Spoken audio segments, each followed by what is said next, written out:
ಸ್ವಪ್ನೇನ ಶಾರೀರಮಭಿಪ್ರಹತ್ಯ ಸುಪ್ತಃ ಸುಪ್ತಾನಭಿಚಾಕಶೀತಿ ಏತಸ್ಮಿನ್ ಖಲು ಅಕ್ಷರೇ ಗಾರ್ಗೆ ಆಕಾಶಃ ಓತಶ್ಚ ಪ್ರೋತಶ್ಚ ವಾಚಂ ಧೇನುಮುಪಾಸೀತ ತಸ್ಯಾಹ ಪ್ರಾಣಋಷಭೋ ಮನೋವತ್ಸಃ. ಶ್ರೀ ಗುರುಭ್ಯೋ ನಮಃ.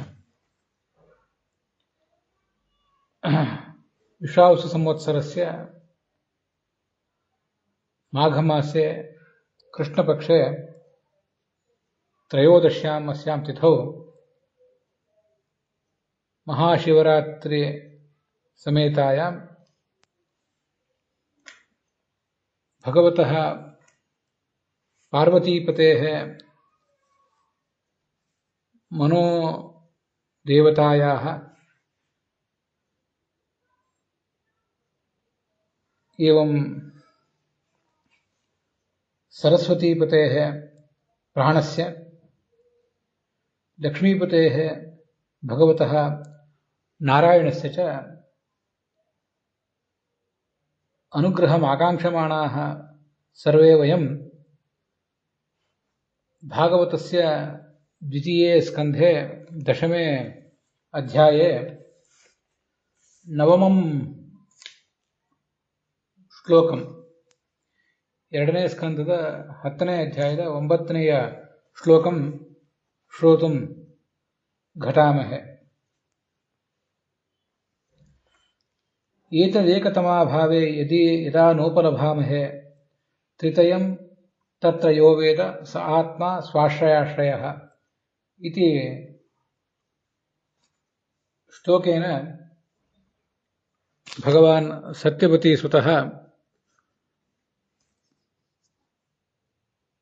ನಾರಾಯಣಸ್ಯ ಮಹಿಮಾನಂ ವರ್ಣಯತಿ.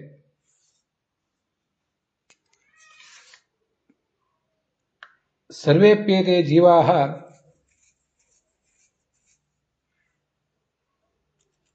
ವಿಷಯಾನ್ ಜ್ಞಾತುಂ ಇಂದ್ರಿಯಾಣಿ ಪ್ರಕಾಶಾದೀಂಶ್ಚ ಅವಲಂಬಂತೆ. ಇಂದ್ರಿಯಾದೀನಾಂ ಚ ಅನುಮಿತಿಃ ವಿಷಯಪದಾರ್ಥಜ್ಞಾನೇನೈವ ಹೇತುನಾ ಸಂಭಾವ್ಯತೆ.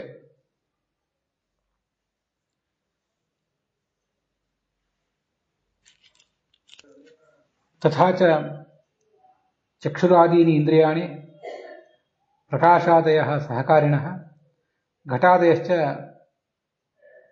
ಪದಾರ್ಥಾಃ ಇತಿ ತೃತೀಯಂ ಅವಲಂಬತೆ ಜ್ಞಾನಂ. ಏತೇಷು ತ್ರಿಷು ಏಕತಮಸ್ಯಾಪಿ ಅಭಾವೆ ಜ್ಞಾನಂ ನ ಲಭತೆ ಜೀವಃ. ಪರಮಾತ್ಮೈವ ಸರ್ವಾನೇತಾನ್ ಪದಾರ್ಥಾನ್ ಘಟಾದೀನ್ ಪ್ರಕಾಶಾದೀನ್ ಸಹಕಾರಿಣಃ ಇಂದ್ರಿಯಾಣಿ ಚ ಜಾನಾತಿ.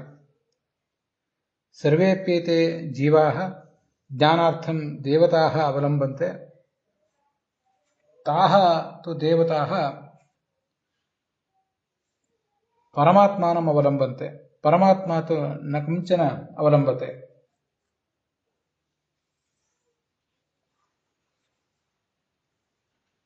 ಅಸ್ಯ ಭಾಗವತಸ್ಯ ಪ್ರವಚನಸ್ಯ ಪ್ರಾರಂಭಸ್ಥು ಭಗವತಃ ನಾರಾಯಣಸ್ಯ ಅಕ್ಷರಶಬ್ದವಾಚ್ಯಾಯಾः ಲಕ್ಷ್ಮ್ಯಾः एवं ಧೇನುರೂಪಾಯಾः ಸರಸ್ವತೇः ತತ್ಪತ್ನ್ಯಾः ತತ್ಪತೆः ಪ್ರಾಣಸ್ಯ ತತ್ಪುತ್ರಸ್ಯ ಮನೋಭಿಮಾನಿನಃ ರುದ್ರಸ್ಯ ಚ ಸ್ತವನೇನೈವ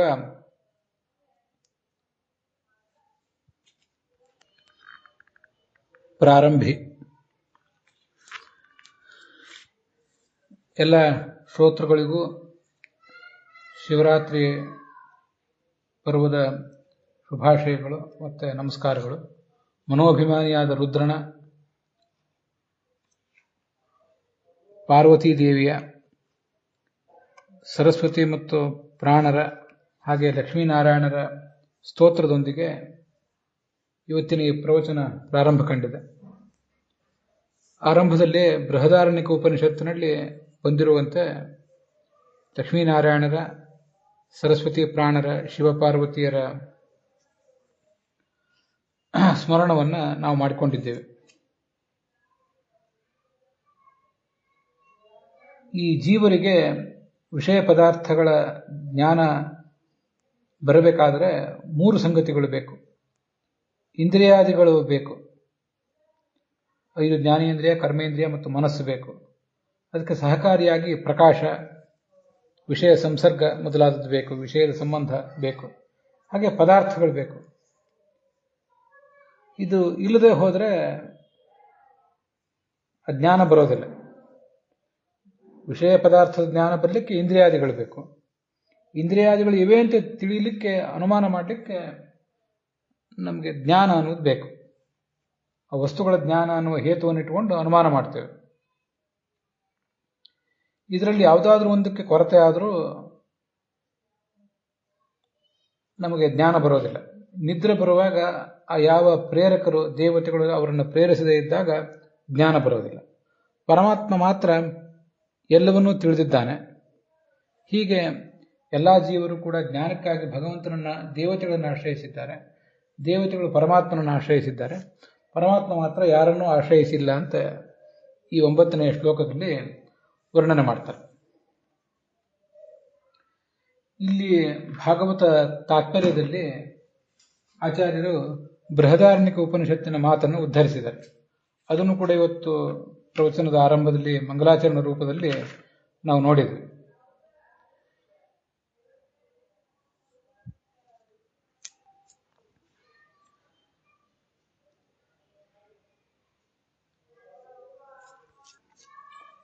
ಸುಪ್ತಾವಪಿ ಯಃ ಸರ್ವಂ ವೇತ್ತಿ ಜೀವಾನಾಂ ಸ ಪರಃ ಸ್ವಪ್ನೇನ ಶಾರೀರಮಭಿಪ್ರಹತ್ಯ ಸುಪ್ತಸುಪ್ತಾ ನಭಿಚಾಕಶೀತಿ ಇತಿ ಶ್ರುತೇಃ ಸುಷ್ಠು ಆಶ್ರಯಾಣಾಮಪ್ಯಾಶ್ರಯಃ.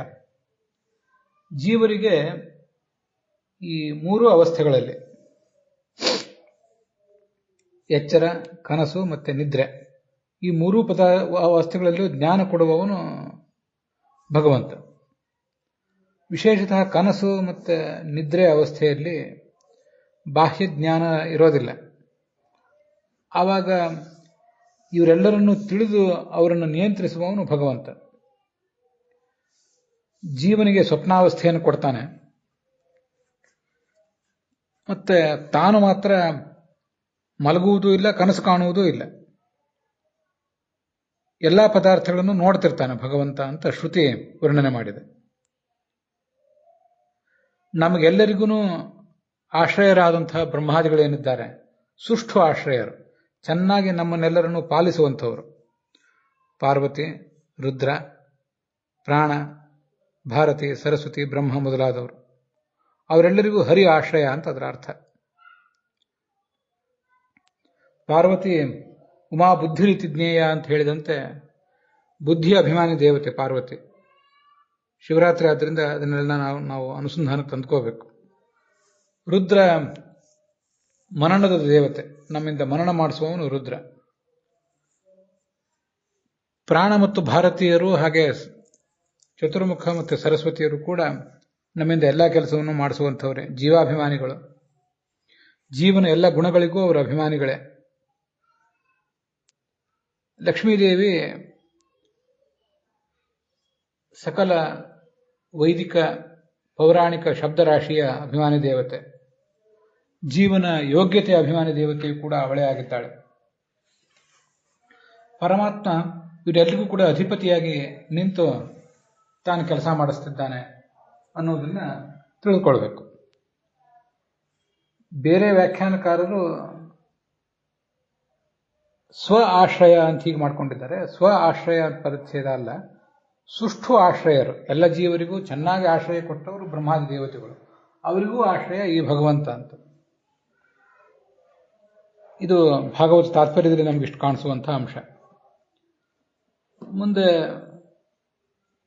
ಇದಕ್ಕನುಸಾರವಾಗಿ ವಿಜಯಧ್ವಜರು ಮತ್ತು ಯಾದವಾರ್ಯರು ಮಾಡಿದ ಅರ್ಥಗಳನ್ನ ಈಗ ಗಮನಿಸೋಣ.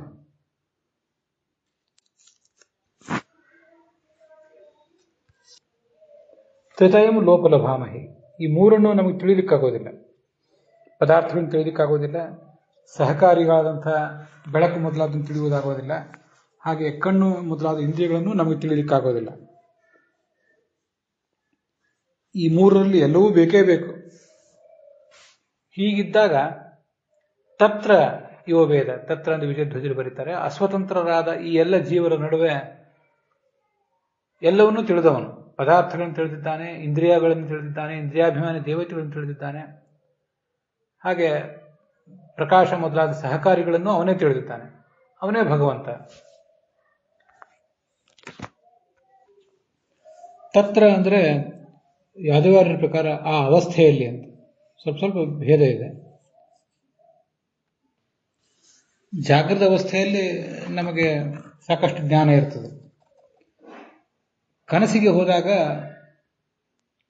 ಹೊರಗಿನ ಜ್ಞಾನಗಳಿರೋದಿಲ್ಲ. ಮನಸ್ಸಿನ ಪರದೆಯ ಮೇಲೆ ನಮ್ಮ ಸಂಸ್ಕಾರಗಳೆಲ್ಲವೂ ಕೂಡ ಅನೇಕ ಸಂಗತಿಗಳನ್ನು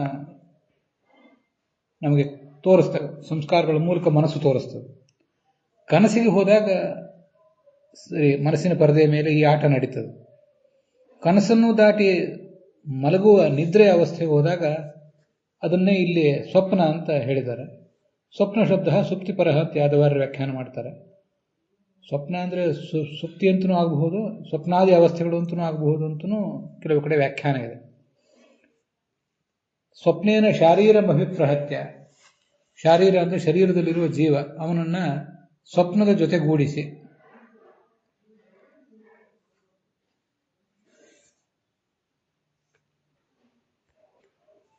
ಅಸುಪ್ತ, ಈ ಭಗವಂತ ತಾನು ಕನಸನ್ನು ಕಾಣೋದಿಲ್ಲ, ನಿದ್ರೆನೂ ಮಾಡೋದಿಲ್ಲ, ಸರ್ವರನ್ನು ನೋಡ್ತಾ ಇರ್ತಾನೆ. ಕನಸು ಕಾಣ್ತಿರುವ ಜೀವನನ್ನು ನೋಡ್ತಾನೆ, ಮಲಗಿರುವ ಜೀವನನ್ನು ನೋಡ್ತಾನೆ.